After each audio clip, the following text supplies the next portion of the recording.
You hold on to me.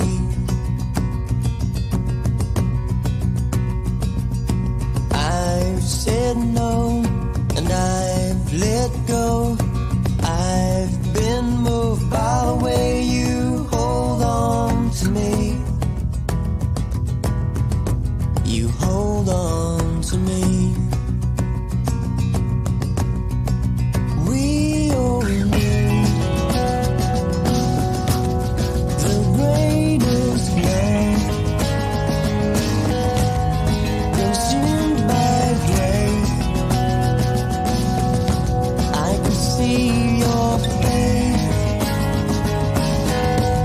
so I've come back down to my knees, where I can know your mercy flow.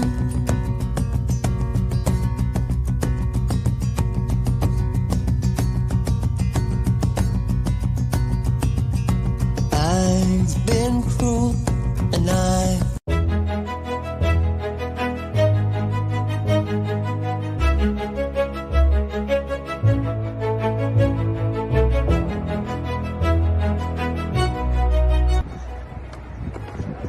Hello, it's Dean Allen here, and I'm in the capital of Slovakia, which is Bratislava. And we're going to start the tour at, well, is it the most important building? This is the National Parliament. So this is where all the politicians of Slovakia make all those big decisions.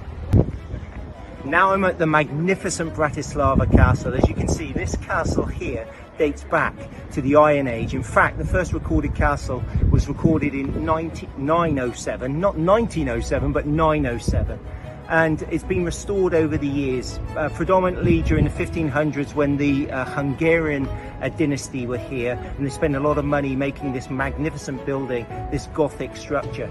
But in fact, there was a fire here in the mid-1800s, which actually demolished this building, as you can see, and it was only rebuilt in the 1950s. But now we have this magnificent monument to Slovakian history right here in the center of Bratislava. And as you can see here, as you pan round, you've got these magnificent gates, and right behind you have this view of the Danube and the city of Bratislava behind you.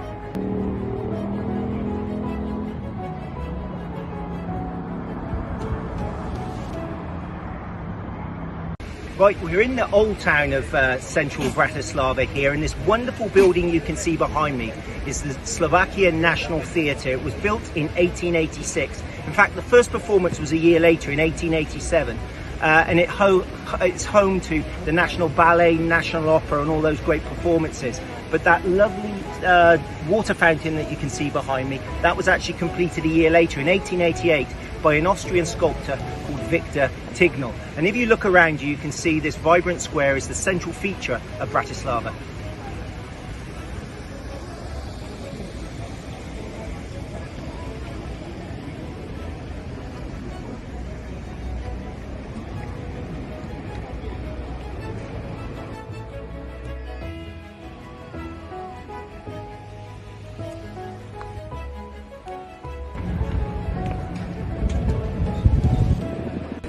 Finish our tour of Bratislava today here in the main square.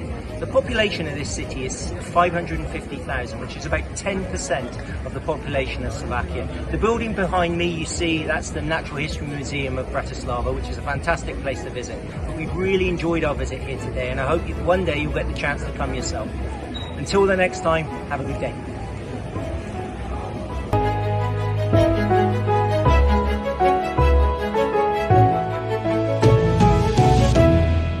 So let's get going with Sandy's coffee break. Ooh, welcome to the show. Now it's your turn to shine. We're gonna have a lekker chat tonight. Another good time. Carl, Sandy, welcome. Thank you. It's so exciting to have you here. I've been meaning to talk to you for a very long time. Well, I'm glad I'm finally here then, Good. in that case. And we want to welcome Marion, your wife. She's hiding away. She refuses to come on, but we're waving to her. Sorry, we have to give her a nod. And to Gary, thank you very much for producing our show. There he is, right on it. And just to give you a bit of heads up, if you want to ask Carl any questions, just pop it on the side and on the comments, and we will get to them. Wendy Sean says, really looking forward to this, so am I. And Jennifer Lindridge, you've got some of your fans here. See People that. in your book. Hecklers. Yeah, exactly. They're going to heckle from there.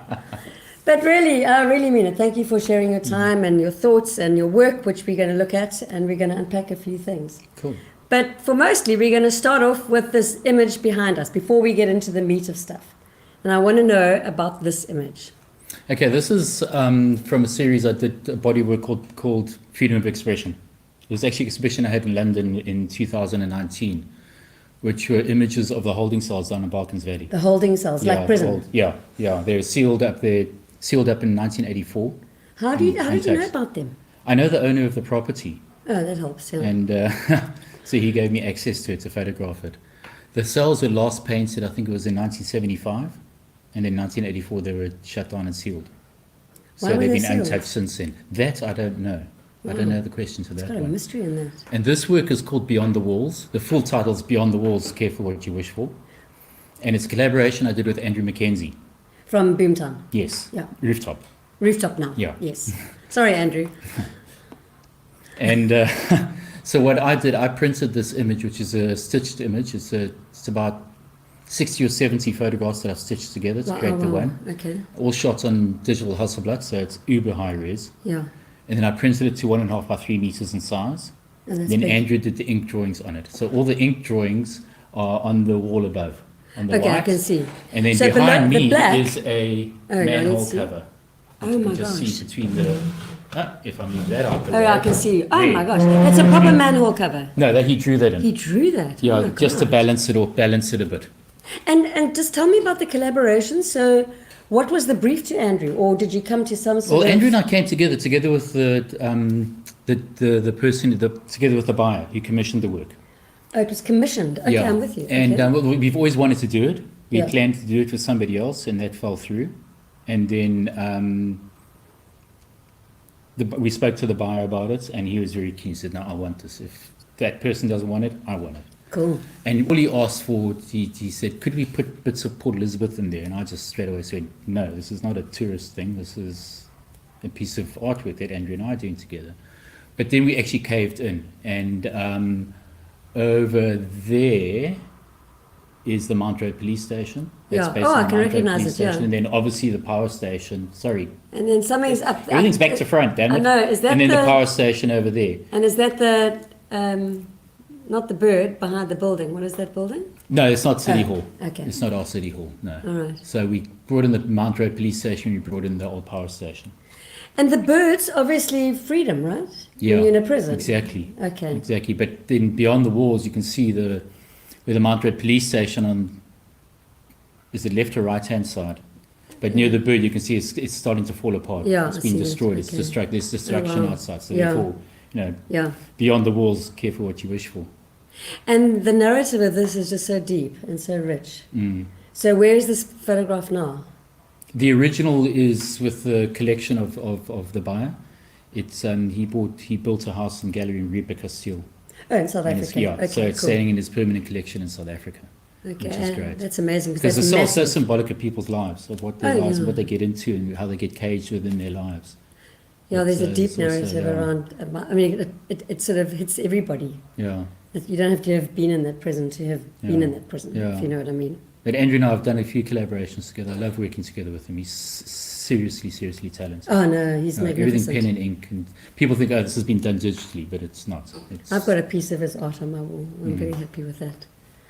Okay, so let's get down to you. Okay, All right, so Carl, braces himself. there we go. In 3 words, describe yourself. In 3 words. Yeah. Oh wow, you really threw that on me, didn't you? Carl has not seen my open. questions. Yeah, open. I'm going to be so cliched friendly because No, I but believe I don't am. worry about the cliches. And Marion can give me the third one. No, that is the next question. No, you have to get her next. She's going to answer the next question. even Open, if from friendly, and afar. open, friendly, and honest. Oh, I would agree. I believe with so. that. I believe I am. How would you 'cause describe him? 3 words. She doesn't want to be on the shot. Come on, you just got married. You have to know. Friendly. Friendly. direct. I would agree with that. Honest. Did I give you the answer? And very creative. Yes, thank you. Very creative. There you go. Marion said it best out of all of us. Yeah. Well, look, if you could ask, the reason I say honest is if you ask me a question, I'm going to give you an honest answer whether you like it or not. That stands to your honesty. So now it's time to prove it. Put my Okay, money where so my mouth is. What were you like as a... Jennifer's got a... Oh, what is Jennifer? Oh, Jennifer, thank you. Generous, empathetic, and loyal. Yeah, I love that, Jenny. And talented. Totally. Yeah. Jen and Rob are very, very close friends of ours. Yeah, I know. Within our I know. very small circle of friends. I know. The ones that you go and visit and you don't visit me. Dry your eyes. Just saying. Okay, so what were you like as a 12-year-old? As a 12, I was a little shit. In what way? I'm the youngest of 4 kids. So always known as the Benjamin. We thought I was spoilt, and I was naughty. I did my own thing and was got full of mud, and it drove my siblings insane. Yeah. I was that irritating little brother. Do you And still? I'm always the little brother. Yeah, you're still brother than I'm Matt. 56 years old. I'm the youngest of 4 and I'm the little brother. Mary and I were talking about it the other day. It doesn't matter what happens, you're always the little brother. You always get to sleep on the sofa. Oh, yeah, no. not in the I've got a nice little room. brother the same. Yeah. Yeah. So, 12 years old, wow. When did you know you wanted to be a photographer? Actually, I don't have a direct answer to that, but when I was a kid, I always had a camera with me on holidays, and there was those little 110 cameras. Yeah, where you they remember kind of them, I flipped know, over and yeah. It became a handle Yes. with a spool, so I was always taking photos. Got loads of photo albums of photos I took as a kid, whether we were on holiday or whatever, and I just carried on doing that, and I've always been creative, wanted to be creative, and ended up studying a Bachelor of Fine Arts at BFA, sorry, At Rhodes. Yeah, at Rhodes, where I did photography as my major. So, and it's just interested in capturing images and freezing life. Yeah. And more than that is that I get to force people to see things my way. Oh, just elaborate on that. Well, as soon as I take a photo of something... Oh, okay, it's your perspective. Yeah, so it's Yeah, my I get you. perspective, it's how I've seen it, and I guess what? You're going to see it that way too, whether you like Yeah. it or not. But it might not land the same way as the way that you took it. Oh, no, Yeah. no artwork does that. Yeah. Art There's is a in the- triangle. Yeah, it's in the It's eye of the a- beholder and all the rest of it. It's true, yeah. It's what Studies people that we get did. out of it, it's more important. Nobody gives a shit what the artist thought. And tell me about Rhodes. Tell me about, I know that Obi Oberholzer, he lectured you, and tell me Yeah. about the influence about him. And Sure. Very, very fortunate to have Obi as So much. a teacher. Very, very fortunate. And why? What's about him? Exuberant, full of life, and he lets you do what you need to do. How do I explain it? Let me give you an example. Sometimes I get students coming to me from university to come talk to me. Sure. Like they'll look at my work and say, "Oh, you use butterfly lighting now." I'm kind of going, "What the What hell's the hell's butterfly Yeah, lighting? what the hell's butterfly What you- lighting? It's a technical term, yeah. And I have no idea. And the way Obi taught us with studio lighting, for example, is close your eyes, see the shot, and then do it. And then Close light your it eyes, see accordingly. the shot. Oh, He showed us how nice. lights worked and what they did, but basically it was up to you. Figure So you it don't out. start with the lights. You start Yeah, with. you start with the image. what you have. Yeah, what you want to end up with. I mean, that's actually quite amazing freedom when you study, Yeah. because I don't think I had that when I studied. You know, we learned the technical stuff, and we learned how to do lighting, so and so and so. And then we were sent off to do a crit. So Yeah. I'm guessing it was a bit more freedom. Yeah, there was a lot more freedom, going out to do prac work and stuff like that. But a lot of us were very influenced by Obi at the time. And a lot of very good photographers came out. Totally, Yeah, your era. Tony with him. Mankeys, for example, Tim Hopwood, Tony Philip Makers, Mostert. yeah. Yeah. Oh, I love that. And so, just going back to those university days, what would you tell someone who's just newly graduated from photography? Doing now? photography. Well, Yeah. hopefully they've made the right choice in the first place. Because if you're doing photography because you want to be cool, that's not a reason to do it. Yeah, You've got to live and breathe it. you do. You've got to really, really love it and want to do it. And coming out of varsity with a degree in photography is find somebody you can follow, find somebody who can mentor you. A lot of people go out straight on their own. Some make it, some don't. So. And what's the it's like- difference between those who do and those who don't, in your mind? Because sometimes being taught at varsity, you're taught the technical side of it, and you're taught to see what you can do yourself in creating and capturing images. But when you go out into the real world, it depends what sort of photography you're getting into. If you get into wedding photography, it's one thing. But if you get into commercial photography, there's a lot of things that they might not teach you at varsity about commercial photography. For example, I just invented a new word. You see, you're creative. He's creative. You might be given, while you're being taught photography, your one assignment is to photograph a bottle of beer. But you're given a week to do it. Yeah. You go out into the real world, photograph a bottle of beer. By the way, we needed it yesterday. Yesterday, yeah. So the deadlines are tighter. It's more real, and there's tricks that you learn along the way in that. So I think it's always good to follow a more experienced photographer in the beginning. And for me, I know you well, and I know you work well, and I know what you do. And it seems to me that you have an amazing ability to be technically completely on it, and yet you have this creative thing that just goes into stratosphere and blows us away. And how do you mix your left and your right brain with that? Yeah, good question. First of all, the cameras we get nowadays are so high tech, and you can get away with just about anything, especially the dynamic range they have of bringing out deep shadow details and that. All the cameras I've owned since going digital, I've left on factory default. Really? I haven't changed a thing of it coming out of the factory because it's a camera, it's a tool. I learnt using film cameras into completely manual cameras. Yeah. And you got to do it yourself, get it right in camera. Yeah. So I don't add filters and things like that. I shoot it as I see it and try to get it right in camera. Yeah, yeah. So that's the discipline of being taught analog. Yeah, exactly. Yeah. And the creativity comes into it is how you capture the shot, how you frame that shot without even thinking about it, what angles you're using. Post-production, minimal. Post-production, color corrections, do some cleanup and that sort of thing. I try not to do more than that. Because if you haven't got it right in camera, and pardon their phrase, start with shit, end with shit. Yeah, what you put in. Stop trying to save a shot by editing it. So that would be a good piece of advice to tell someone just coming out. You can't save a bad shot. Excuse me, true. You can't save a bad shot. Yeah, and we've seen so many of that stuff coming out. Like you, I've also done a bit of lecturing and whatever. You start off, get it right in camera. Exactly.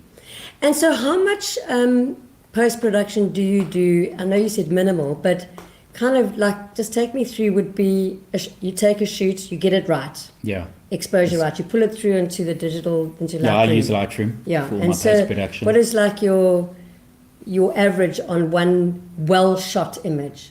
On one well-shot image, wow. Okay, so obviously white balance. Yeah.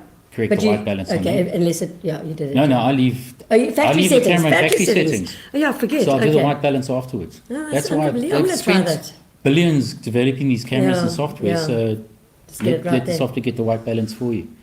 It's probably, if any photographers watching this, they're probably shaking their heads right now. No, I'm learning. I mean, I'm thinking I should go back to factory settings tomorrow. Yeah. I'll adjust the contrast slightly. Maybe bring the brightness. The brightness setting, not brightness setting, the white. Oh God, I've just gone blank. No, that's okay. I know what you mean. But there's this lovely tool Lightroom brought out recently called dehaze. I've seen it. I love it. Oh, it's fantastic. So I put hint of dehaze, hint of clarity, then I apply it to all the images, and then I go through images one by one to do subtle changes. Yeah, and that depends on the image and what you want to Depends on the image. So it's not a lot. Yeah. So you mentioned you studied with Tim Hopwood. That's right. So he's just come on and said you can't polish a turd. Thank you, Tim. Mark Bailey, how's it, Mark? Right. Love you too. Love you too. Love that you're back in South Africa too, just by the way. So that's Tim. Tim, yeah, exactly. So for me, the beauty and the pros of digital versus analog, what are they for you? Look, I've completely converted to digital. Yeah. There are people that still shoot. Tim, for example, shoots on analog. He swears Shame, I hope you get his negatives back. Yeah, Tim, I hope so. Yeah. No, that's rough. Jeez, so just rough. For the audience, Tim Hopwood had all his negatives stolen from his car. Shame. I hope you get them back to me. I hope you got them all scanned. I think he's got some. I think some of them are scanned, but not all of them. Okay, yeah, but that's rough. Back to what was the question again? The question is pros and cons of digital and analog. Okay. One of the pros I found with analog is that you got to know what you're doing. And you got to think about what you're doing. You got to think about. You got to counter every shot. You got to know what you're doing. I used to travel around the world doing mining work with a bag full of film for 3 weeks, and you come back at the end of the 3 weeks with a bag of exposed film, you dump it at the lab, and you go off and drink somewhere. And the poor And lad hope guy. like hell that Yeah. you got it right. And also we used to shoot on posies. So we didn't shoot on negative So film, just it was tell on what is training a film. posies on? A slide film. Slide So film, slides. So you should shoot a slide film. With negatives, you've got to stop either way of light. So you can get it wrong by having it too bright or a little bit too dark. But only a little bit either way. You can save it when you print and make it lighter or darker. When you're shooting on a slide film, you can't. It's got to be No, perfect. it's very, very technical. It's got to be spot on. Yeah, So that the good thing about analog is that you had to know what you're doing. yeah. And back then, there were very few wedding photographers Because they're shooting on geez, analog, and you can't screw up a wedding. You can't reshoot it. So you got to know what you're geez. doing. Did you shoot weddings? I did one or two. Jeez, I cut think my in my teeth on entire weddings. career, I think I did 5 weddings in my entire No, I career. cut my teeth on weddings. Yeah. I give it my advice to young photographers: go and shoot weddings. Yeah, yeah. I always say never say no to work. So with weddings, I just give a price to scare them away. Oh, yeah. And if they accept it, Well, then you're going to go. then I'll give You're it a good go. And value. also, I'm not a wedding photographer. Although yeah, no. Well, they so are what sort quite of fun. photographer are you? I call myself an industrial commercial photographer. So doing industrial work, specifically mining, and commercial work for ad agencies and some magazines. My style is I call shoot from the hip. Is my style. Oh, I love it. Yeah, So it's very I documentary. work very, very documentary. Yeah, I work yeah. very, very quickly. I mean, even your portraiture is documentary. I absolutely love that. So we're going to talk a little bit about your book. Cool. Okay, and then we're going to go back to your mining images. So I'm going to drink more wine. drink wine. Everyone else, I hope you're drinking some Cheers. wine too. We're having a little sip because we're talking so much. I see my glass has been barcoded. Oh, yeah, no, it has, just in case you leave with it. So tell me about your book. Do you want to pull up one of the images, Gary? Yeah, okay. Tell us about Before the Veil, and let me just, for everyone else, here it is. I've got my note. Post-it notes and all. Oh, it's Yeah, confusing. post-it notes, It yeah, is it's back this to way. front, damn it. So, Carl, I want to know about this beautiful, beautiful project of yours. Where it started, what it means to you, how it happened. Go for it. Okay. I've been wanting to do a body of work like this for a very long time, for years.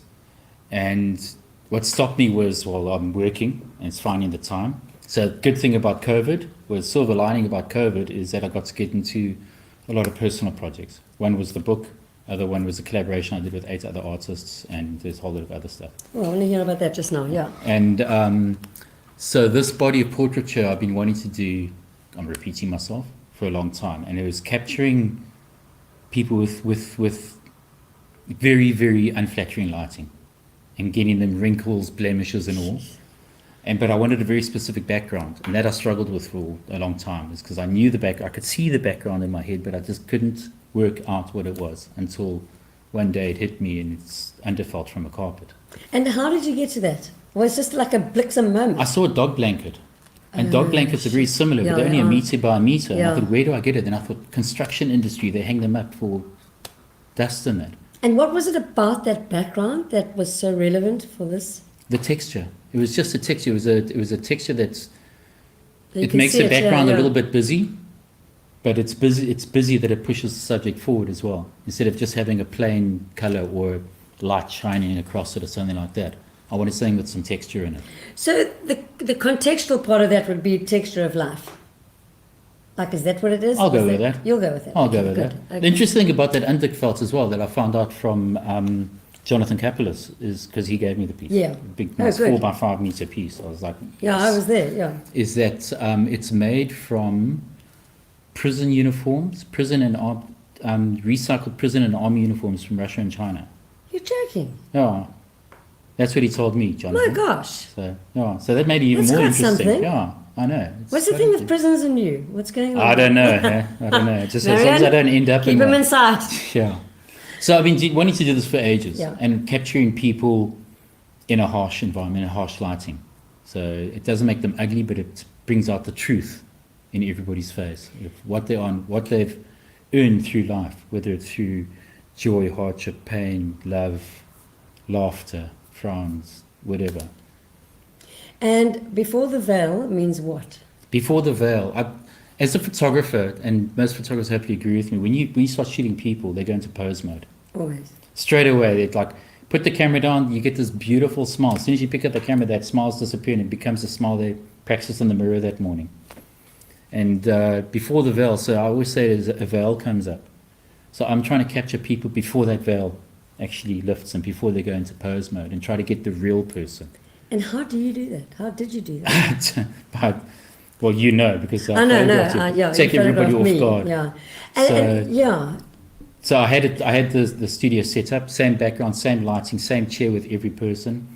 A lot of people would walk and see the chair and start moving towards it, and I'd stop them. I said, no, I get ready first. Oh, And the wow. chair's back to front. So I'd sit down, get comfortable, and get ready with my camera, and I'd go sit like a stripper. Because I've got to sit back to front, the chair back to front, and straight What a away that stripper. puts them on edge. Straight Yeah. away that's like, what? Yeah. And as they start sitting down, I'm shooting. And by the So time it's they about come to timing. in the chair, it's about time. So it's getting there before they have a chance, because I know, and maybe somebody who's been in the book, maybe Tim, you can also tell us what it was like in Jenny Tim, Lindridge. Jen, Yeah, what it was like for me was it caught me so off guard that, and it was over in 30 seconds, and I almost felt vulnerable and I felt exposed, which is exactly what you wanted, Yeah, right? exactly. Yeah, I did feel that. I felt like I wanted to go back the next day and look pretty. yeah. The average was about 90 seconds that the shoot took, Oh. on average. Some people took a little bit longer because I just couldn't get it, and then I started chatting and bantering with them, then it stretched to maybe 2 or 3 minutes. But the that's very majority, quick, eh? 90 seconds. That's very quick. And I read in your forward, here. You wrote that. Oh, not the forward. Oh, Yeah, that I read one. the forward, but no, the It's like, introduction. I read in the Yeah, forward yeah, sorry, that I she wrote in wrote the herself. forward. Yeah. I read in your piece that sometimes and quite often it's extended into a conversation afterwards on Yes. your balcony. So just tell us about that. I always say that when you photograph people, you need to have some sort of connection with that person to do portraiture. Even in 90 seconds. Even in 90 seconds, there's got to be a connection, like shooting, like I do a lot of corporate work. Yeah. And trying to get photos of executives board where it's in the middle of the board meeting, it's a break, some will come and get photo taken. And you've literally got half a minute. Yeah. And you've got to try and exactly. get some sort of reaction out of them. And there you can't really get a connection. There I use my mouth. I sometimes get downright rude and Does he? apologize afterwards, and it just gets a reaction Yeah. out of them. But you get There's it. one chairman of the board, I'm not going to mention names, Which he came, industry? his Give us an tie industry. No, was I'm only slightly joking. skewed. His tie was slightly skewed. We're talking mining companies. And so I said, why didn't you get your mother to dress you this morning? And he kind of went, the tie skewed straight and aside, then and then he started laughing because he realized what I was doing. And I Oh, got God. the most amazing shot of him. Yeah, but it's such a skill to do that Yeah. as a photographer. But with the book, I started off with, because I always say you need to have a relationship with a person to get the image. Yeah. But this one I wanted to make a little bit more Edgy. Yes. before Okay. that. Yeah. But I know all the people I photograph, I know them. No, that you So do. that yeah. does help. So a lot of the people we'd have a shoot and we'd go have a cup of coffee afterwards. And on some of them, they opened up even more about their life and during coffee. So I actually swapped it around after a while. After about 10, 15 people, I think we had coffee first. I said, come, let's have a cup of coffee, let's have a chat. And then said, okay, let's go get the photograph. And they still didn't know you were going to blitz on them in they 90 didn't. seconds. They'd walk yeah. past and they saw the set. So and what all did the that rest of give it. you? That background? What did that tea and coffee give you? That It gave me more of a connection than I had, because some of the Okay. people told me stuff that I hadn't heard before yeah, from them. yeah. And there's one person in particular who I wasn't going to photograph.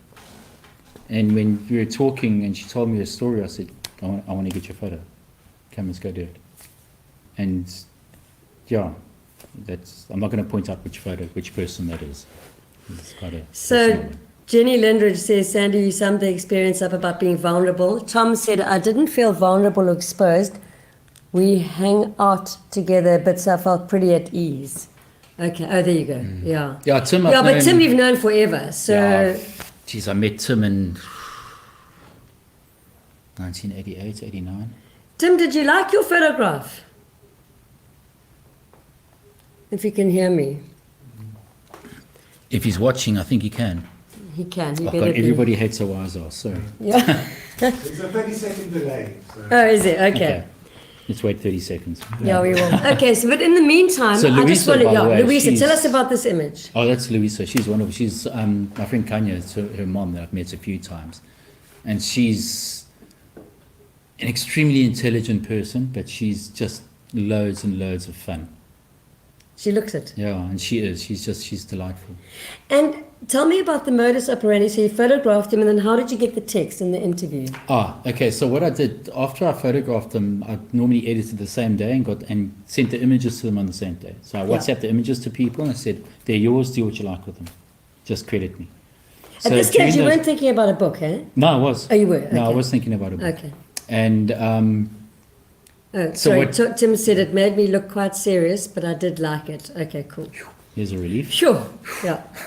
From photographer to photographer and photographer. Exactly. And photography. And where were we? No, about the text. Yes, okay, thank you. Sure. So after I photographed, sent them the images. So there was, during the time I photographed everybody, it was over a period of about 5-6 months, give or take.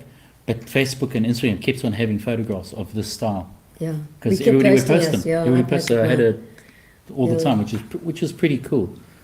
And then about a month or two after I photographed everybody, I sent them a statement along the lines of, how do you feel your portrait... How do you feel your portrait compares to how you see yourself and how you think other people see you? Yeah. Which is quite a hectic thing to answer, because like, whoa, hang on a minute. Yes. And their answers became the captions for their photographs. Some had to be slightly edited, because some people spoke about the experience of being photographed by me, which I didn't want. Yeah. The book's not about me, it's about them. Okay. It's pictures about them, not pictures of them. So Louisa said, unraveling that naughty and crazy side of me, which I love. Yeah.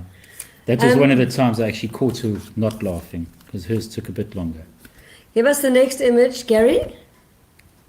Oh, that's okay. Let me just get to his. Ant. In the meantime, talk about Ant. We know that he is an artist. Of note. He's moved to Ruby Castile. The common thread amongst everybody in the book is me and Paul Elizabeth Ortelberger.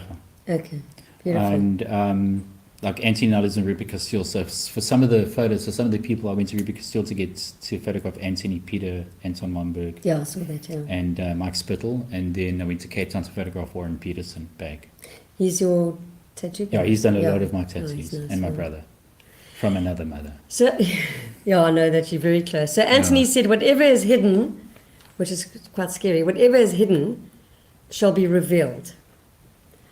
And that's what I love that comment, because that's quite, it's about true. what I was trying to do. 100%. Is that's to exactly what you wanted, the revealing. Yeah, in their honesty and who they really are. So Gino said, I felt like, hell, that was quick. Karl, you certainly got me candidly. And you did. But Gino's image is quite serious compared to what he exactly. is. Yeah. His comment was along the lines of the backstage Gino. Yeah, totally, behind the scenes. MJ says, brilliant work, Karl. MJ is my sister, so she's biased. Oh, she's allowed to say that. Okay, all right. Okay, let's move on to another one. So that's Ahmed. Let's find Ahmed. Tell me what Ahmed is to you, who he is to you. I actually met him. I met him in PE, but this is a bit of a cheat because he doesn't live in PE.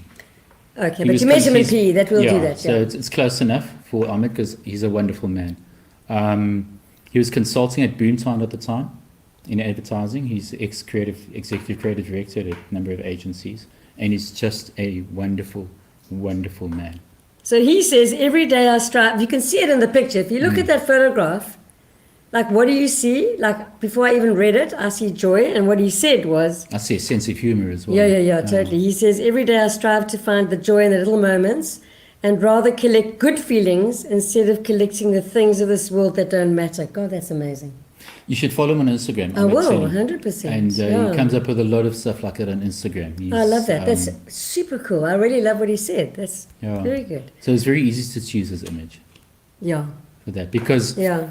I only chose the images that are the image to use in the book after I got everybody's comments. Because you have to go together. Sometimes it can be in contrast too. You think that, but look at your picture. Yeah. But on the whole, about 90% of them, I made sure it sort of worked nicely together. It did. It came together so beautifully. Before you get sued. Okay, on to the next. My sister Wendy Shawn says these images are outrageously brilliant. I think so too. Thank you. Okay, cool. All right, next one. Oh, man, this is a girl we both love to death. Amy. She just had her 40th. I saw that. Yeah. So I think I didn't meet Amy through you, but I met her through Teresa Hardman, who's also in the book. Yeah. We're going to get you. Tell me about Amy and how you chose I the met shots. Amy. I've known Amy for years since I've been in Port Elizabeth. I'm just And looking if for you if you go through her Facebook feed or Instagram feed, where you even see photos where she's always straight at the camera, big smile. Yeah, that's why I was curious. Excuse me. And then I just love. There's another photo of her where she was actually getting out the chair, so half of it's not even in the image, which I love as well. I think But she I posted really those, like this yeah. one because it was quite introspective. I love And I that. think this is what this book has made a lot of people do, to be introspective by that statements I sent them. Yeah, it did. Yeah. It actually made me, I mean, what I wrote eventually ended up in the forward because I had to really dig deep and decide what it was that you were asking me. Oh, a lot of people like you hated their images in the beginning. Absolutely hated them. I think you hated them in the beginning. I think I think I saw a lot of truth in my image. Yeah. I think it's just hard to realize that at 61 you're actually classified as old and wrinkly, and I don't do But any. you're not. Well, I am, but I don't. It is my no, but my wrinkles and stuff are all very. That's who I am, and what it did for me was allow me the possibility that I earned it, Yeah. and that it was okay, and I wasn't going to try and chase my youth with Botox and stuff. It was just never going to be part of my makeup. But I did look at it and go, geez, are you that old? But I am. I'm 61, which is, 2/3 Yeah, of my life. you're not that old. You're 61. Thank you, but I am. Okay, so what Amy said, she's not near my age. She said it was just me, human, middle-aged. Oh, I love this. Still hopeful, but with some pages written, bold, incomplete, and unfolding. Oh man, I love that. No, she's awesome. She is, And that's why I flipping chose awesome. that. Yeah, I love that, and I love that she's behind the chair. Actually, you can see it. Yeah, some of them I pulled out and got some more of the chair in the shot. Yeah. Okay, Gary, next one. Oh, That's Andrew. Andrew That's your partner Mackenzie. in crime. yeah. Tell me about Andrew.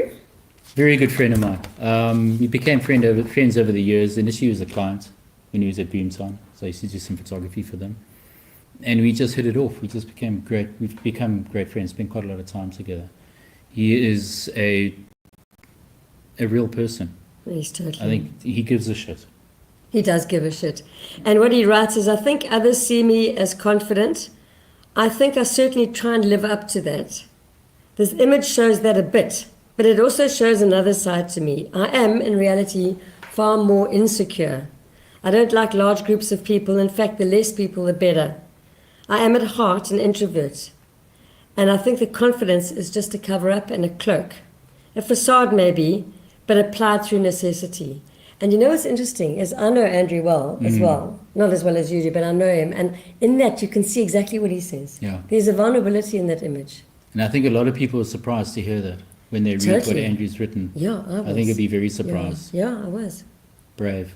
Brave. This is a brave book. I want to tell you, I know that that everybody in here was brave, but you were also brave to put it out there. Thank you. And to make it happen. It's a very courageous book.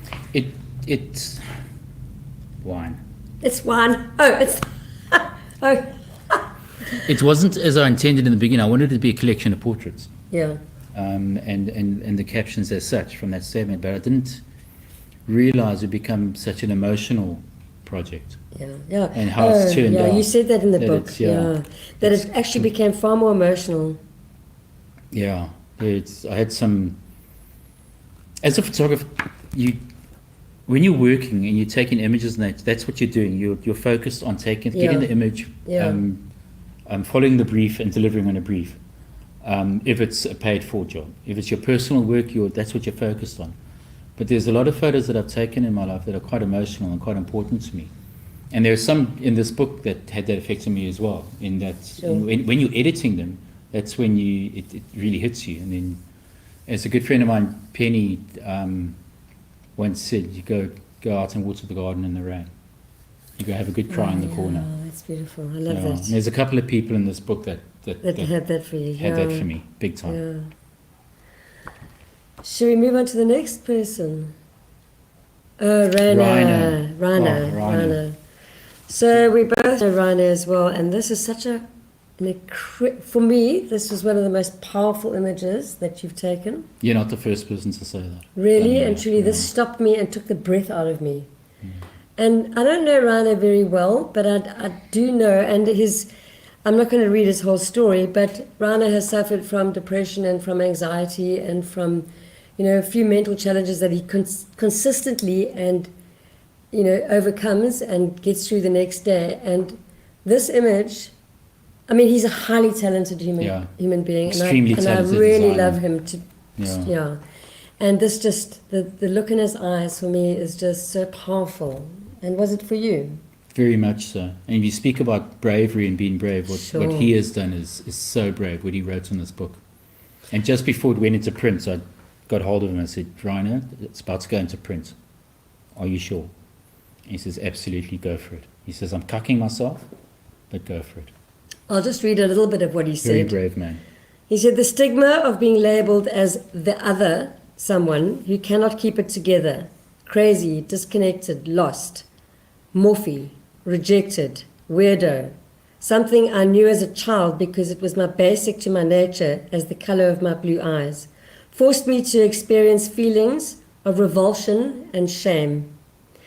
And the telling of my story, being able to say that this is what happened to me, is crucial. It's okay not to be okay. And to make the decision to seek help is not a sign of weakness, but rather a sign of strength. And people who acknowledge their mental health struggles are courageous. And you, Rainer, are the epitome of courage. And I adore you and I adore working with you.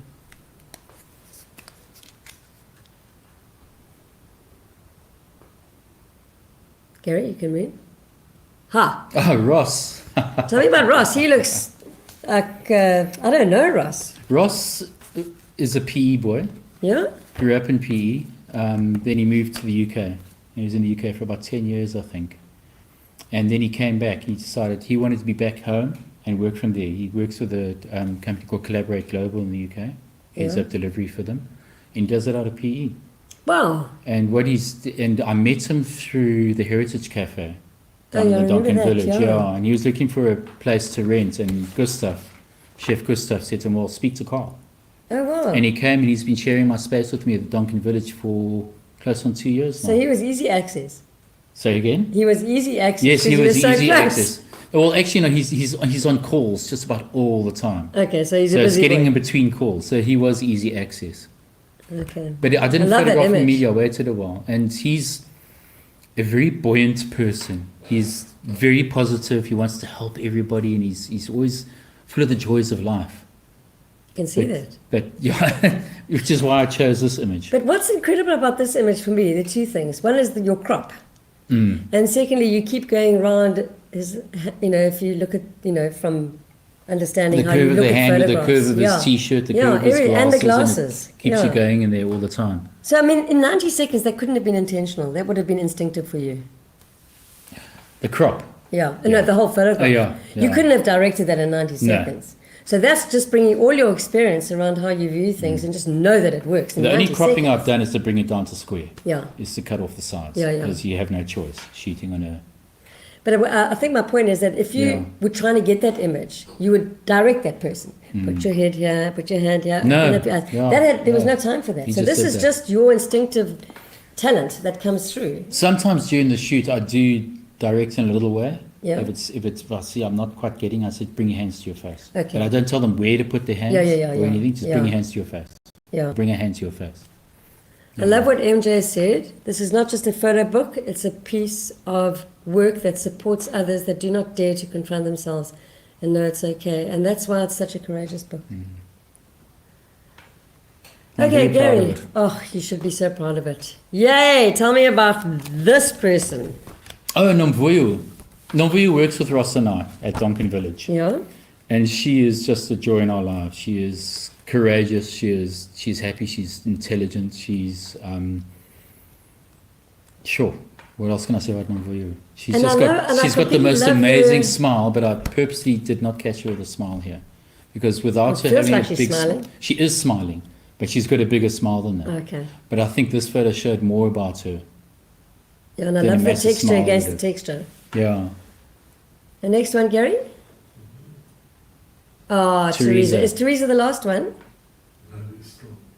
Okay, we'll make Teresa the last one. Okay, tell me about Teresa. I've known Teresa for quite a few years now, and she was one of the Simon LeGras was the very first person I photographed for the book. Yeah, he was cool. And Teresa was up there with him. I think she was the third or fourth, maybe, around there. And she was the first person to come back and say, I own this. Yeah, she did. She said, age spots and bags under my eyes, and I realized that I finally learned to love them. Yeah. I mean, that's incredible. Okay, we'll And keep that's what it's Teresa about. up there for a while we get on to some other questions. Pass the wine while you were there. Yes. Please. My broken Can you arm. get your shorts on? Your My broken short arm. Well, I mean, it's not broken anymore, but it's can't straighten it.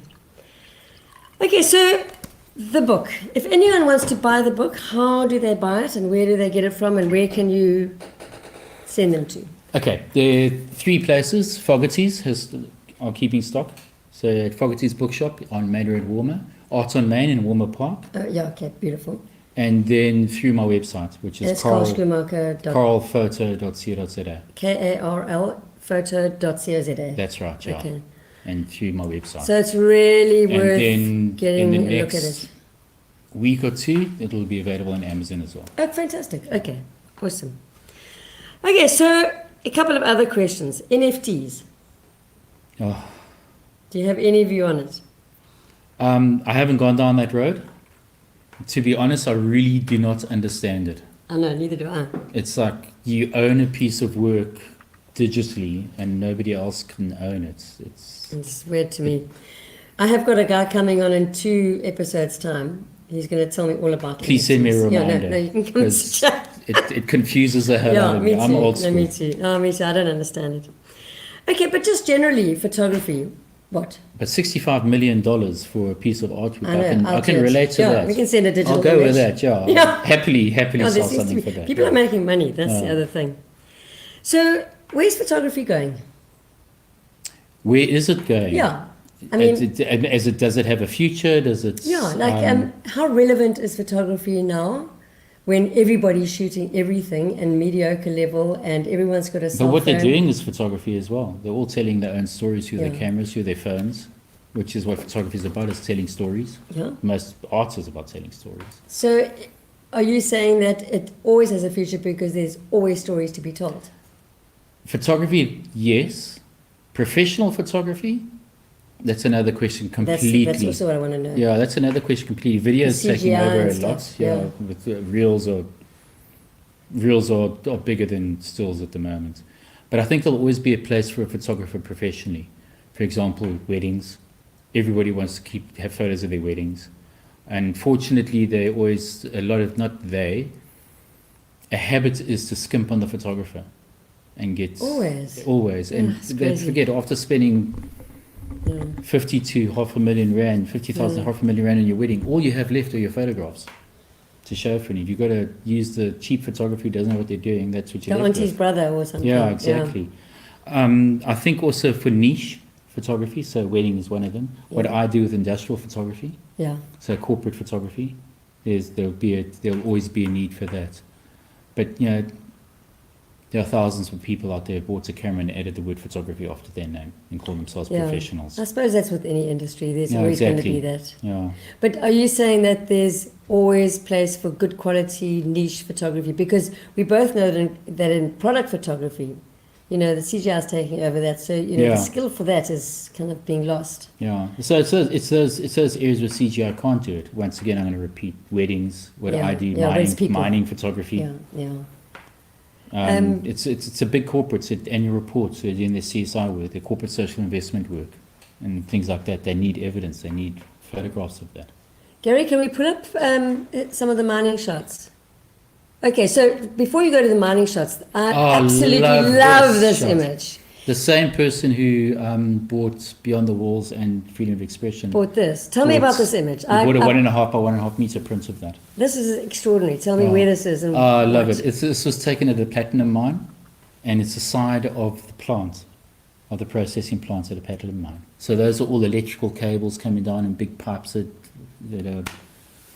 Did you shoot that with Hasselblad as well? No, that No. was shot. It was on assignment, and a lot of times when I'm on assignments for clients, I'm shooting for myself at the same time. Yeah, it's And lovely we were thing on to our do. way to the smelter, and I saw them, and I stopped, and I I actually did a shot with my cell phone. This is a cell phone No, shot. no, it's not. I took a shot with my cell phone. I looked at it on my phone. After I took it, I thought, bugger this, and Put your camera up. got my Nikon out and took the shot. And we carried on walking. I mean, love the shot. that is, for me, oh man, I just can't stop looking at it because there's so much to it. Yeah, and it all works. The only thing, what I did do is I flipped the image. Upside down. So that the bottom is No, the top. horizontally. Oh, that's when I flipped the image horizontally. And why did you do? Oh, just for ease of viewing. Yeah, because Yeah. people read left to right. Yeah, they do, So yeah. it brings their eye Yeah. up to the top and then across and down. It keeps the eye on the shot. So that was tricky doing that backwards. So it reminds me of Andreas Gursky's work. And he does all this beautiful dramatic lines and shadows. It's just Very incredible. graphic. Very graphic. Okay, move on to our next image. Let's have a look. Oh, okay, tell us about this. Coal mines can be beautiful too. This is a coal mine that I shot. Also a stitched image. I'm not sure how many images. Tell us about it was. how you stitch your images. It's like a panoramic. Yeah, so I will shoot in portrait mode of the camera Yeah. and basically start shooting click, click, click, click, click, click, With and tripod, then a level obviously, to down. keep No, I it- did by No, hand. really? I did by Okay. hand. Yeah, most people do with a tripod, but Yeah. so often that. Yeah, you can do it. Yeah. And also, I don't have time Yeah. when I'm on top of Yeah. at the top of the Yeah. conveyor belt. It's And then incredibly, this is about 3 rows of images This stitched is so together. sharp, and the light was so low. So how did you get that? Sunset, digital Shit, cameras are yeah. magical. Yeah, they are. Yeah, So I you can mentioned keep your dynamic shadows, range yeah. earlier. Which dynamic range is the amount of light a camera and lots of detail Yeah. a camera can capture across dark to light. I mean, it's very forgiving. Yeah. But so, how many images would this have been? How many? This images wasn't were a hell of a stitched? lot. This is probably maybe 6 or 7 images per row, so maybe 21 images. I mean, the composition of this is quite astounding, actually. There's some jarring bits to watch. Yeah, Like- very bad is that a lot on there you can see, up there, Yeah, and where you you keep see going down water the road, in and then in the That's a big background- no-no in mining. You don't want to see water lying Oh, around. really? So that's But like in a another plant thing. of the coal mine, it's unavoidable. Sure.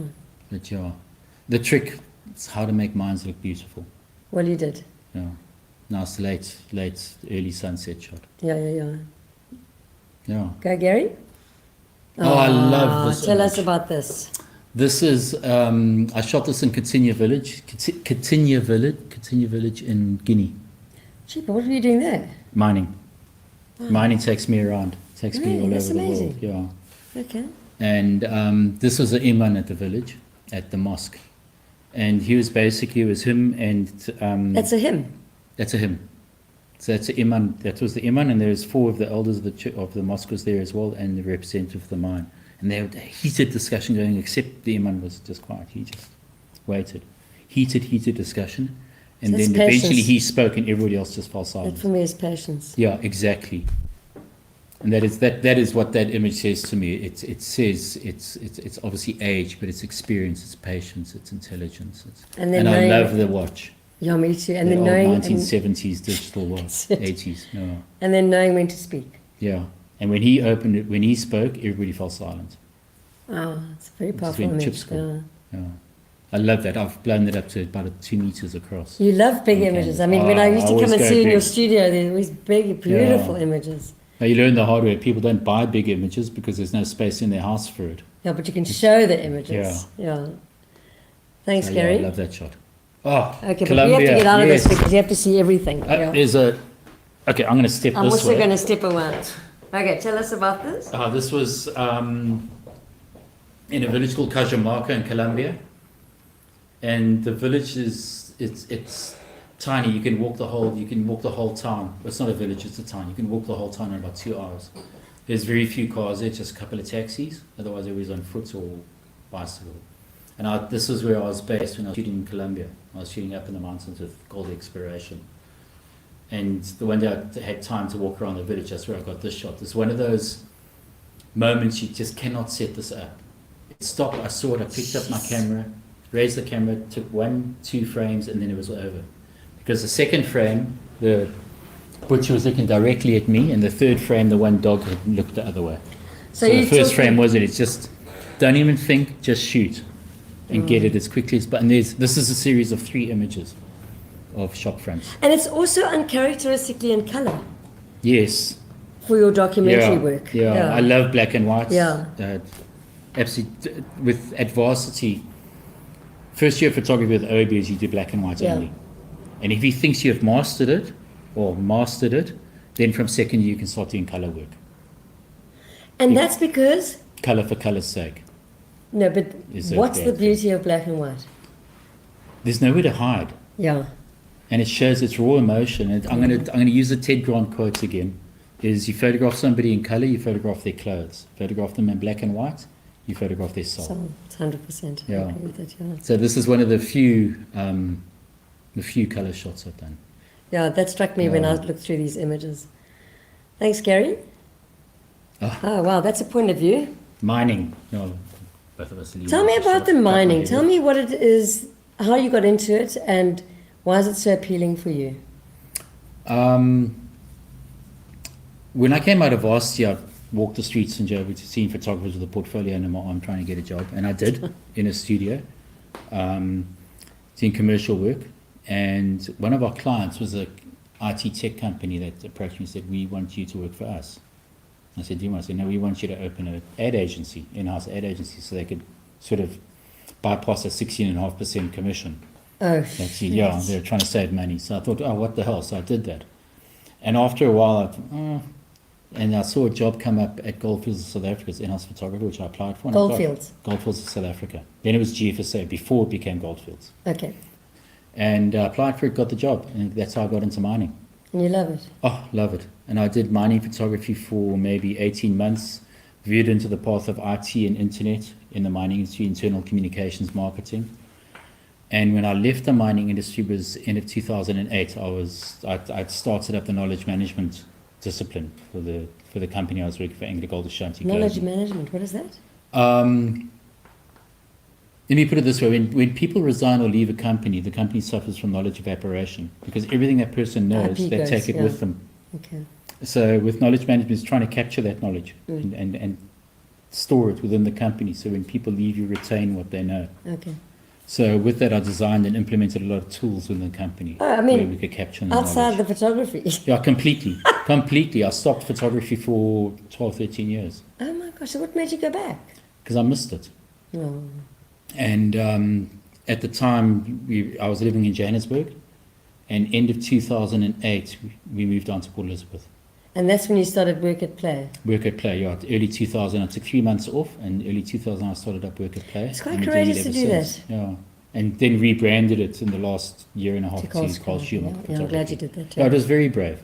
It's But very coming out brave, of especially two having corporate two jobs, kids and whatever. Yeah, we had money as well, Yeah. fortunately, being in Okay. corporate. Yeah, of course, yeah. So we were able to afford to start, I was able to afford to start that company.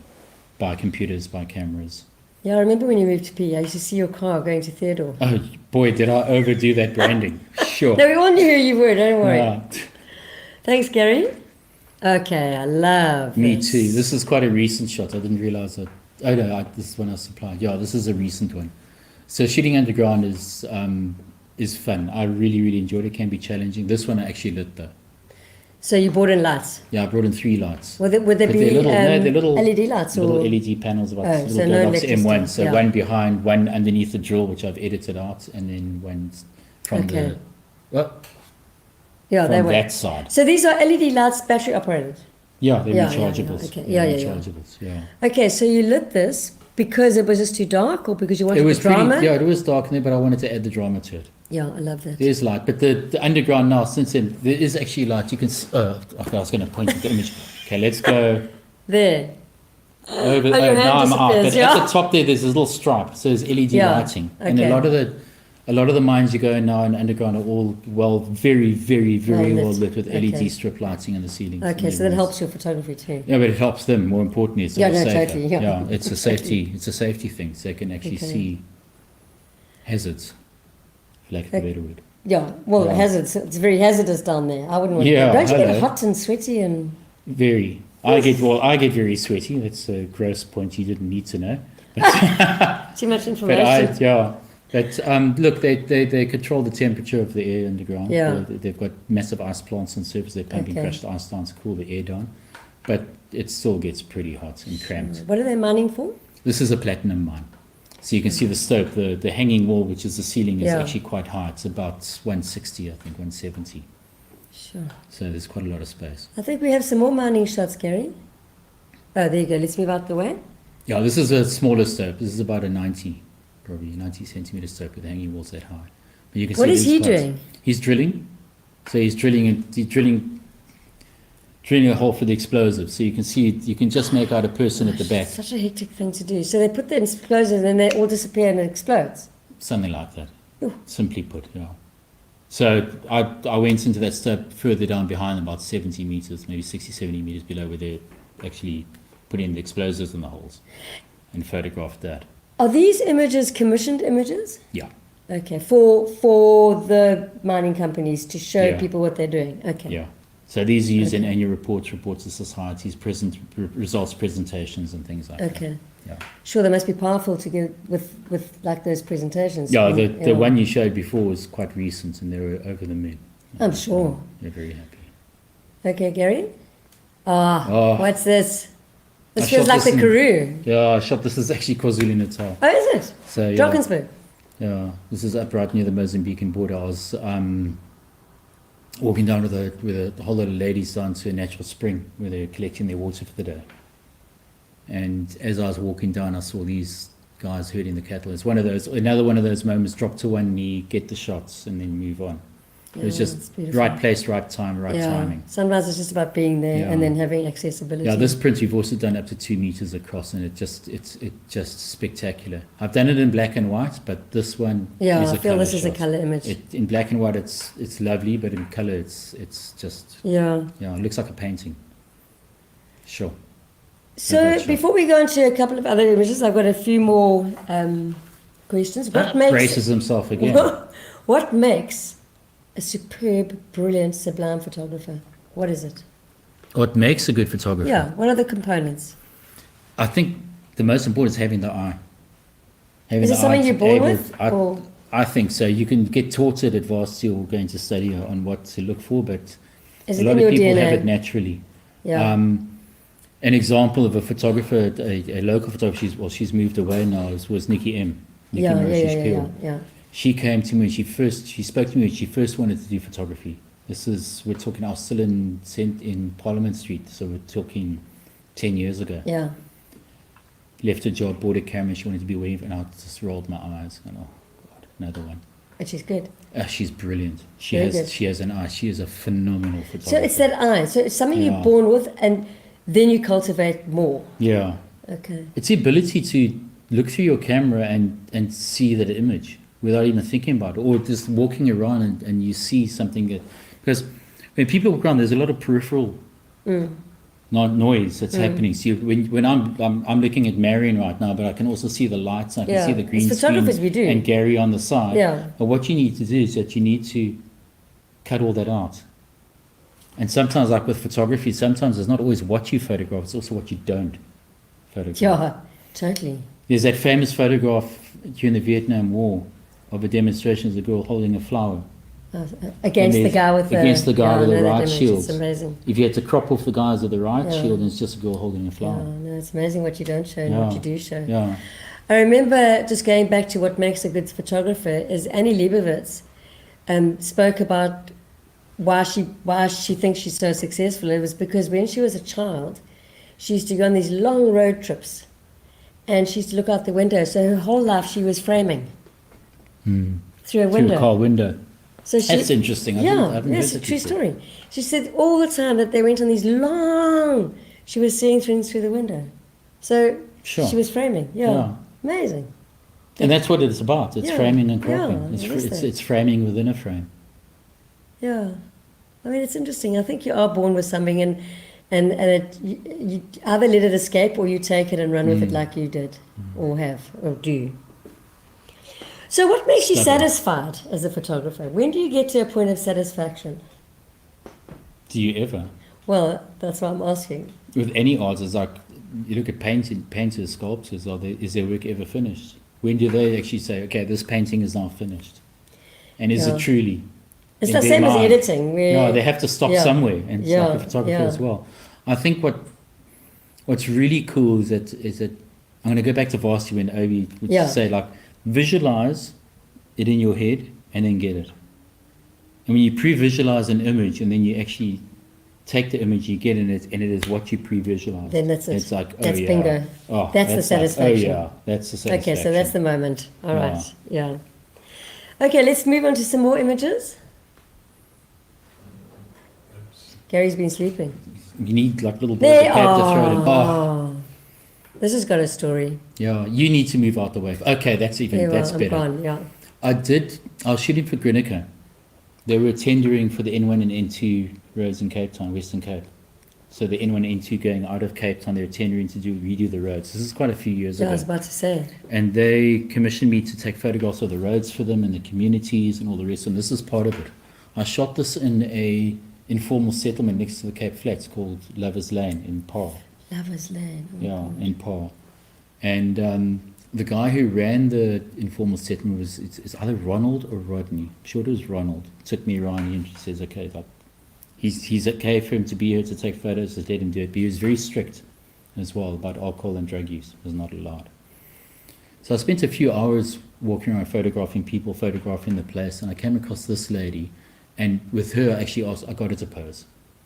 She was doing something else. I said, just come stand here quickly, and she just put her hand up there and just looked at me, and that face, all shot with available light. I avoid a flash like the plague. Yeah, me too. I hate using it. It looks, the one reflection, it looks like a ring flash, but trust me, it's not. If you go close, No, I you can see me see, yeah, standing. but that's your eyes You can see anyway. me standing there. And But what she so- has been through, with that face has been, No, it's a beaten whole life. and- Also but the peg on her. that is what makes the shot. Yeah, for me, she's That's in it, motion, because- she's in process. No, but that's what makes, because to me, it doesn't matter who you are, you still got to do your washing. Yeah, exactly. You still got to do your chores. You still got to do life. But I mean, you didn't really direct it. You just put her in the light, and she. I gave just you asked that her to shot. stand there. Yeah, I just so said, it's "Come different to stand here for me." directing her. Yeah. You just put her into. And she's actually a series of 3 images of 2 other women as well. But also that background, The corrugated. and And there's parallel and horizontal. It's an amazing image. Yeah. So Norma says, great stuff. I call this image I've titled Wasdag. Vasta. Yeah. Wash day. Washing Wash, day. of course, wash Yeah, day. Sorry, yeah, my washing Afrikaans is day. not so good. Norma, it's great stuff. Gino, like Yeah. my songs, when is it finished? When are they finished? Yeah, they never. Okay, so what sort of photographer will you be at 70? Wow. Good question. I'll have I some won't wine be while I doing, listen to yeah, this. let's grab the wine. I won't be doing mining photography anymore because I'll be too old. Actually, I don't know when the cut-off is for that. Marion's having a good laugh. in the Laugh, I corner know, I there. bet you she is. I believe I'll still be taking photographs till the day I die. No, me too. Yeah, I'll probably be working on books. I've got a few more books. Yeah, I wanted see to ask you, what's that the I next wanna do. project? I think at that age, 70, I'll be more doing, I think, more people, portraiture, Yeah. street photography, that sort of thing. Your I'll be documentary that is so good. that The dodgy old guy with the camera. yeah. They say, and keep stuff away like from my that. children.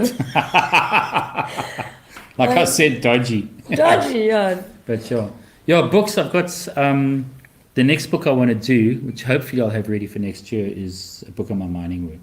I hope so. 'Cause I have Reminding me- a because it's also something we fortunate don't work see. in General mind. public Yeah. doesn't ever see See, that stuff. I'm so used to it now. Yeah. It's like, I mean, it's and I've astounding. realized recently on Instagram I've been putting a lot of mining work on my Instagram feed. I'm getting very, very good feedback. 'Cause 'cause as you it's said, people going beautiful. like, wow, it's like a We've whole never other seen world. on there. Yeah. And you make it, well, not you make it, you capture the drama, you capture that unbelievable hard work and the sweat and the blood and the tears and the fundamental part of South Africa, white Yeah. crew, you know, it's like a history. Shoot from the hip. Shoot from the hip, that's your Yeah. style. And the majority of, except for the one we saw in the soap in the platinum one, where I actually added lights, Yeah. the majority of them Are are all not. available lights. I think I'll there's shoot some them more. like that, Gary, yeah. are there more ones? And once Yeah, again, the beauty sure, of I have to digital. move out this the way was for in this a- one, yeah. Oh, there we go. There you We're go. little Okay, we can midgets be again. small thing. Yeah, we're like Ant-Man. Okay, that's amazing. Yeah, that was it. Wow. Yeah, that was same platinum mine where I did the cables. So we were on But the you're way very from close to him, yeah. Is it? I know, I was this right looks next to him. I was like shooting with a 24 I mil. was just going to say, it's a wide lens, yeah. 2470, yeah. Very, very close. But in there, there's a lot of sulfur in it. So You can smell it, actually. I mean, I can And almost feel that heat. So hot, Yeah. yeah. Jeepers. And these guys are full dress. Oh, that's the same area. Go back, yeah. You can see they're completely dressed in leather. And well, the next shot's actually perfect. Show us, Gary. Same place. Okay, but that looks like it's in a room. Oh, it's in a Well, it's small actually room. very open. If you look behind, you can't, but if you look that way, it's open. It's not enclosed at all. Okay, So so this some is of what the they call tapping. tapping. Yeah, so this is at a platinum mine where they're tapping the slag to get the slag, What is the slag? out of the furnace. It's What the is waste. that? The waste. Yeah. Okay. Out of the furnace. And for people who are not sure about exposure and stuff, that would have been quite a slow exposure to get. No, No, look at how the sparks have been. The sparks is hardly The any sparks are movement. good. I probably shot that at about a 40th of a second. oh yeah, 40, 40, 50th of a second around there. Yeah, because everything else is sharp. Yeah, Okay, no, it's quite dramatic though. that's very dramatic. Yeah. Sure. Gary snuck the next image up already. Yeah, tell us about this. Is one of my Yeah, favorite it's a ones. very important image. Tell me why. I shot this in Tanzania, in a place called Gator Village. And on this image, you can see I focused on the curtain, that Yeah. lace plastic curtain being backlit by the sun, where the little girl's out of focus and a silhouette. I didn't want it because you don't want the identity. Yeah, of So course. I Yeah. shot it at an AIDS orphanage. So it's an orphanage of, Was of this a children whose commission? parents. This was on one of a commission job with the mines. And so obviously the kids are all orphaned, their parents have died of HIV/AIDS. So that's why it was so important to keep her as a silhouette. When you see the shot, it's like, oh, nice shot. You know, Until you know it's the pretty with story. a curtain. Until you know the story, then you see it in a whole different way. What was she doing? Was she running her hands across the? She was actually about to go into the loo, Oh, oh, thanks. to be honest. Well- Yeah, she was about to go into the loos there. Oh, that's been. How old was she? She must be about 11 years old, maybe. I got photos where all the kids came out to greet us. But you can't show them No, I because can't they, show them. yeah, because Yeah. they have to be not identifiable. Exactly. So, yeah, it's amazing when you hear the story how you see Yeah, it different, totally. how you see the image differently. That's why I'm so interested in the backstories. Thanks, Gary. Oh, sure. Oh, this. Yes. Yes. And man, and woman, and people at the bottom. I love this shot. Me too. What is This he is, doing? he's actually servicing a TBM. A TBM is a tunnel boring machine. Okay. So this is boring a tunnel, I think about 8 meters in diameter. So it's a huge thing with lots of teeth on it. It just like turns and turns and eats its way through the earth. And they stopped to service it, so he's right on the. So I climbed into the TBM with him, because above him is a conveyor belt. So as it's tunneling in, the conveyor belt is spewing out the waste on the other side. The people that you photograph must get a sense of pride that you're there capturing them. Or is it a hindrance for them? It wasn't a hindrance. The one thing I tried to do is not get in the way, Yeah. because production must continue. Yeah. Production mustn't Yeah, stop yeah, yeah, it because I'm doesn't there. stop. But Did here they- they were servicing the machine, so the machine had stood still, and I put it well, That on way. that Yeah. side. I'd lit it. So there I used one of my external lights. But First and there's a last. sense of pride in that. So what I want to know is, by photographing them, do they feel that you're honouring them, or is it just another day at the office? I believe so, but also what's important with what happens a lot is that we try and organise, or the people I'm working with will try and organise to get a print to that person, Oh, do they? I was going to ask you, which do they they get the pictures? they take home to their family, Oh, because yeah, their that's family don't fantastic. understand what they they go do. through. And That's what I mean. Oh, Yeah. I work underground, but there's no comprehension of that. Yeah. So when they see that print of them where they're working, it's like, So that The speaks scales to clutter to a the question floor. I was going to ask you earlier on, but I nearly forgot. But thank goodness I haven't. I'm so glad I reminded you. It is, which was photography is evidence. It's a witness. Yeah. It's capturing a split second in time that can never be changed, can never be taken away, And it's the truth. and can never be repeated. No, this will never happen again. Yeah. I mean, he might do the same things, but not at the time. And I mean, I just love that it's evidence, that it, especially documentary, Yeah. is around, this is what it is. The definitive moment. That's exactly, which we'll talk about. Is it? Please put up the picture of the pier with the two people. I want you to tell me about this image. Yeah. Because for me, when I first walked into your office so many years ago and I saw this picture, my breath got taken away. Yeah, I took a picture in 2010. Really? Yeah. So there's a young girl being hugged. Oh, okay. Yeah. There we are. I'm moving out the way for this one. Me too, even though we're going to become ant people. So tell us. Okay, these are my nieces, Tammy and Tennille. Oh, So their family, well, obviously. I took this photo about 10 seconds after they'd scattered the ashes of their parents over the pier. No, I did not know that. So it's And a there's a very, storm it's a in the very, very background. important image for me and personally. And you won't see it on your screens now, but on Tamien's cheek there's a tear, a real tear on the cheek. And the rain started coming in, so it was perfect timing. I was just, the grandmother was standing right in front of me there, up until the last second, because I'm kind of, Barbara, move. And did Which you? I couldn't, but she moved, and I got the one frame. And just tell me the crop. Was it because you saw the storm, or was it just It because? was part of the image. Yeah, okay. Because I it would got have been lucky very as well. easy I got just lucky to. as well because there's lyrics of Lady Gaga on there as well. which, I can see. yeah. Okay. But yeah, and then it started raining briefly after that, which we all ran into Barney's and drank tequila, As one does. as one does. Yeah. Gary, won't you pull up the image of the vulture? I just want to touch on an interesting. So I want to ask you. This was taken by Kevin Carter, famous South African photographer who was part of the Bang Bang Club with Ken Oosterbroek, and a few months after this image, he won a Pulitzer Prize for this.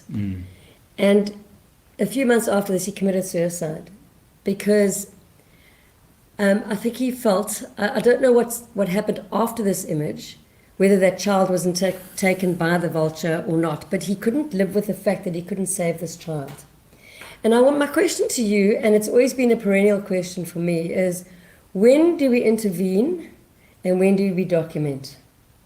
When there's a life and death situation, pretty much like the Bang Bang Club when they used to go into the townships and there were necklacings and they were photographing the necklacings. They're hardcore, journalists, photojournalists. But at what point do we intervene as photographers? If our job is that we are recording. Thanks for this. Sorry, I didn't want to spoil the party, but it's an important discussion with photographers. It is. And how will you ever know until you're actually in that situation? Yeah, Of what your instinct. My instinct, and people might lambast me for this, is get the shot first and help after. Because If it is there's no important other for the help world to available. see stuff. Yeah, it is important. This image was taken in Sudan, and it is a very, very important image. Yeah. So you would take the shots and then call And for then help. help how I can straight Yeah. afterwards. You would- If there's no other I help would do the around. same. I don't Because think I that's think you our nailed job. it. You nailed it. It is so important to get that image out there, so that to get that communication out to the rest of the world. It is because is we wouldn't have known happening. that 'Cause that is stuff. hectic. That's hectic. So the reason, so Kevin Carter lived with this guilt, but I read that, and I hope this is correct, that he couldn't intervene because there were soldiers with guns on him, and they would have shot him or shot the child.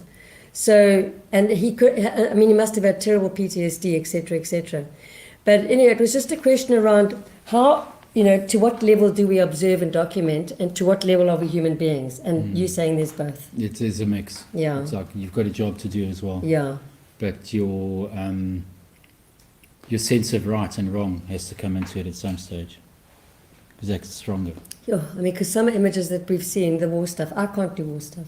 I'm not a war photographer, but I've spent hours looking at Ken Oosterbroek stuff and understanding it, and it's just not part of my makeup. But but it's such important work.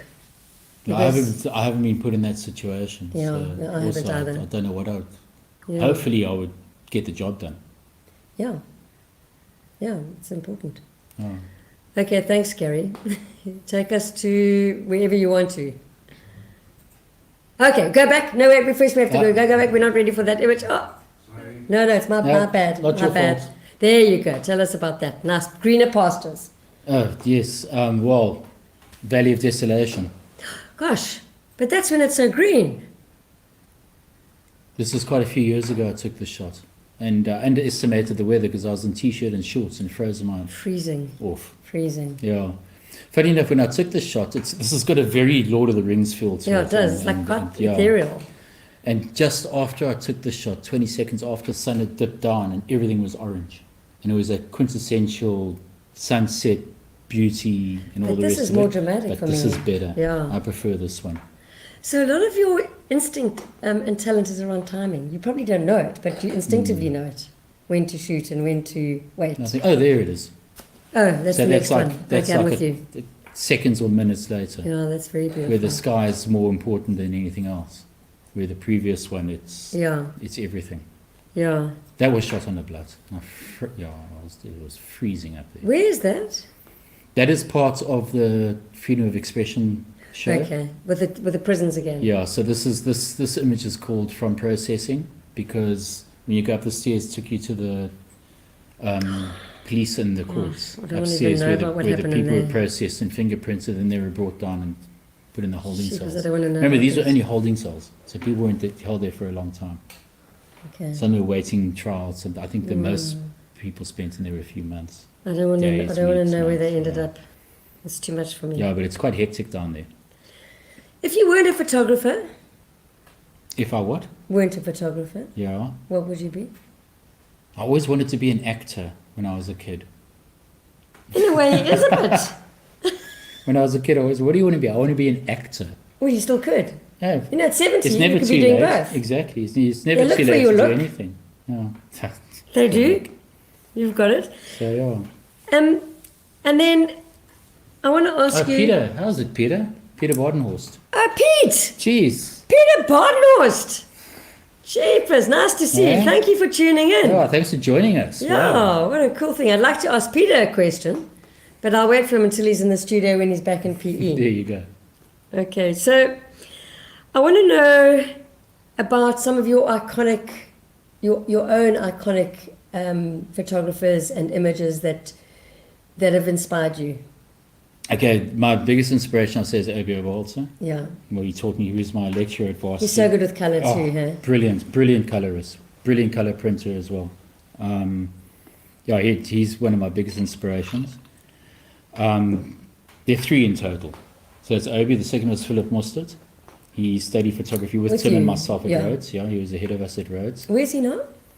Still doing photography, he's based in Johannesburg, mining photographer as well. Okay, A cool. lot of he does other, but most predominantly mining, and he's a god. Well, to Tim, I hope you don't mind me putting you in here, but Tim and myself, he is a god. He's brilliant. And then the third would be Henri Cartier-Bresson, And that's the definitive moment. the definitive moment. Because Okay. that's a lot of shooting from the hip documentary style photography is capturing that split-second moment in time, which Henri Cartier-Bresson coined the phrase the definitive moment. Do we have a modern day person like him? Everybody with a cell phone. But are they doing that sort of work though? What I mean Not is, that do we kind of have work. that talent? Well, funny if Gary brought up the image already, is one of my Gary, you can put it up. yeah The last one. The last one. That one. That is a shot by Graham. Okay, we have to Abbott. get out of the We're going picture to get because actually, if he shoots right us, then we'll out, probably yeah. fit on the floor. Yes, we Okay, do. we're on the floor. Yeah. This is a shot by Graham Abbott. He's based in Barrydale in the Western Cape. And when I have the time, I give a course in photography.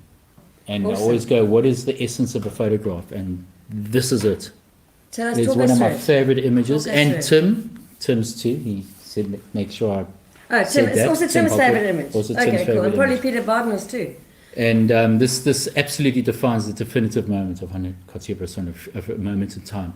But what's beautiful about this, and I wish I can get in there and split things up, but there's so many images. You've got this dodgy guy on the right hand side who's breaking all the rules of photography of being on the edge. Rather, is it in or out? Yeah. So you've got that guy. You've got the busy business people in their suits and briefcases rushing to wherever they're going in this train station. You've got this couple in the middle Having a kiss. having a kiss or some sort of moment. And if you put your hand over the guy on the right and over the business people on the left, it's an image on itself. Totally. The composition is beautiful. And then what I always said, and when I told Graham Abbott about this, he always, if I remember correctly, he was going on about the couple. With me, it's the lady in the floral dress, between the businessmen walking Yeah, she's away. walking away. And And why is that that's for what you? gets me about. And the last thing is the clock, top left. Could A it say- definitive could it moment say- in time. It's even got the time to the second. 1842 and 15 seconds was the time this shot was taken, and it will never be ever be repeated again. So when is it luck and when is it not luck? Or is there always an element of luck? I think so. There's an element of being in the right place at the right time. Yeah. Whether or not it's luck, I always say good luck comes from hard work and good preparation. That's where luck comes from. Yeah, and that's what I feel about you. And I also want to add in there that there's instinct, which we can't explain. It just is a feeling. Often when I shoot, I just go, that's a feeling, I'm going with it. And then you get that shot. You know, it's like a thing in you. What's very important about this was shot in film. Sure. This is analog, not digital.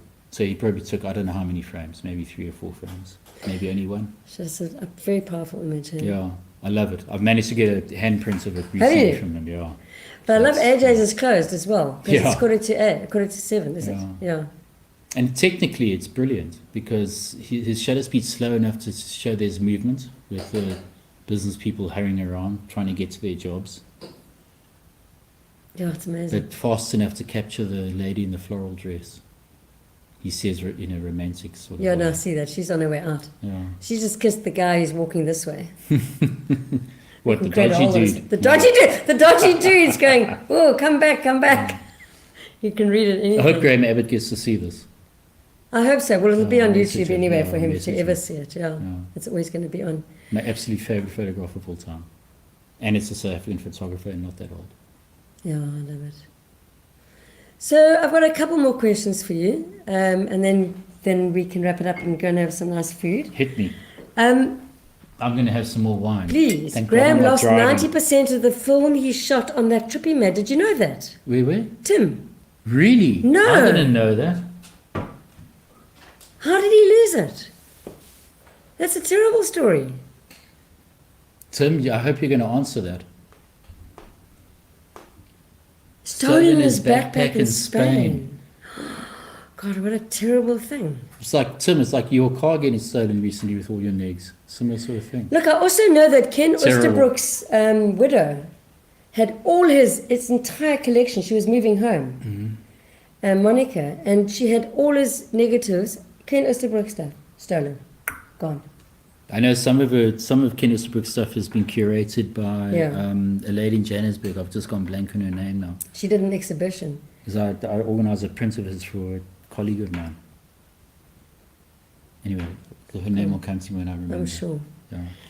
Okay, so probably my last question is, what is it exactly that we do as photographers? What is it exactly? If you had to explain to an alien, what's the point of photography? Oh, wow. Are we talking alien from another country or from another planet? Someone who Okay, doesn't know me. I'm just trying to avoid the answer for a minute. You're only thinking. Like, what's the point? To record. For what? To record moments in time. Prosperity, for storytelling, memories. And do we do it for ourselves, or do we do it for others We always do it for ourselves. first? Yeah, first. Yourselves first. Everybody's inherently selfish. Everybody. Yeah. And yeah. then if they can make a buck out of it, then it's Then it's nice. Then it prosperity. becomes Yeah. our job. Then it becomes our job. Yeah. And so what did he Peter's say? right. Peter's amazing how many great photographers. That'll be you too, Peter. Yep. Yeah, yeah. And Tim? And you? Oh no, well, at least I knew what I had, and you had scanned. Okay, well done. Oh shit. Oh, so Tim did scan them. I was hoping. God. I was hoping he had. Okay. Yeah. Well, it's the same as your hard drive collapsing and you don't have copies. Yeah. Nowadays with digital, you know, like people say, what if you get robbed? You know, they can take it. I got mugged in New Brighton, and they stole my camera. In England? No, here. Oh, in this New Brighton. In Eastern Cape. Sigh. Sigh. I was shooting for Coca-Cola, and while I was getting the one image, I got mugged. Myself and Oh, that's terrible. and Lon Wabel. But what I did, and the police chatted me afterwards saying, if these were pros, you probably would have been shot. Is before I gave them, I took my cards out, the camera. I said, I'm keeping these, I want my photos, and I handed over the camera. And that's just everything can be destroyed. You can lose everything, your equipment, everything, but your images, Yeah. once they're gone, they're gone. Yeah. Like what happened to Graham and to Tim is just Sure. terrible. So yeah, so keep the cards and keep the images because I can replace everything else. So my last question is, you can choose one of your images to take with you wherever you go in this world. Only one. Which one is it? That would be the one of my nieces on the piano. Without a I doubt. was hoping you were going to say that. Yeah, without a doubt. Carl, I've got lots of favourites, but that one. That one for me is also just insane. Is a piece of my heart. And I want to thank you because you've shared a lot of stuff I didn't know about you, even though I thought I knew you. And just thanks for sharing and being on the show and coming to tell us about your images, and just that you offer so much to the world, and your photography continues to throw me into questioning, into curiosity, into trying to understand it, and it makes for huge inspiration for me, and it makes me a better photographer. So, and I mean that from the heart. I don't ever walk away from your work not feeling touched. It doesn't matter if it's on Instagram, and if you want to follow Karl, what is it, Karl Schoemaker? Yeah. Right? Yeah. Follow him on Karl Insta Schoemaker. because his Insta stuff is really good, and his social media is really well curated. Is that Marion? It helps having a helpful wife, Yeah. partner, and I think that you should carry on doing books, and I think you should carry on teaching because Thank you. there's a lot to come from you. Oh, it was nice to crack the nod. Oh, shit. Thanks very much. Thanks, Gary. Thanks, Marion. And thank you. Yeah, of course. Oh. Tell us when we're out of here so that we can have another sip. I'm going to have another sip anyway. Anyway, yeah, me too. Cheers, Let's cheers. sit down, coming out of PE town. Drink, find a shot, never mind your liver, get to Gino's spot. Gino's spot. Get to Gino's spot. Gino's spot. Have a laugh, have a giggle, and exercise your middle, have a Gino shot. Gino's shot. Get to Gino's spot. Gino's spot. Get to Gino's spot. Gino's spot. Have a laugh, have a giggle, and exercise your middle, get to Gino's spot.